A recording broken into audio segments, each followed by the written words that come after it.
আগামী 20 থেকে 24 মে মালয়েশিয়ার লঙ্কাওয়েতে অনুষ্ঠিত হতে যাচ্ছে 17 লঙ্কাওয়ে আন্তর্জাতিক মেরিটাইম এবং এরোস্পেস প্রদর্শনী, যেখানে অংশ নিতে বৃহস্পতিবার সকালে চট্টগ্রাম বন্দর ত্যাগ করেছে বাংলাদেশ নৌবাহিনী জাহাজ বানৌজা খালিদ বিন ওয়ালিদ।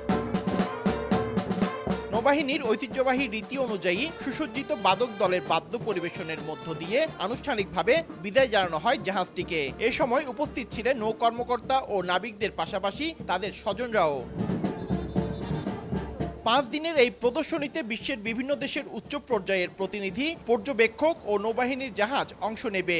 বানৌজা খালিদ বিন ওয়ালিদ জাহাজের ক্যাপ্টেন এম এজাজ মাসুদের নেতৃত্বে 34 কর্মকর্তা সহ সর্বমোট 229 জন সদস্য এই প্রদর্শনীতে যোগদান করবেন, যা আন্তর্জাতিক অঙ্গনে দেশের ভাবমূর্তি উজ্জ্বল করবে। এ সফরের মাধ্যমে বাংলাদেশ সহ অংশগ্রহণকারী বিভিন্ন দেশের মধ্যকার বন্ধুত্বপূর্ণ এবং আঞ্চলিক নৌ নিরাপত্তা বিষয়ক কূটনৈতিক সম্পর্ক স্থাপন ও মালয়েশিয়ার সঙ্গে দ্বিপক্ষীয় সম্পর্ক জোরদার হবে বলে জানান নৌবাহিনী প্রধান।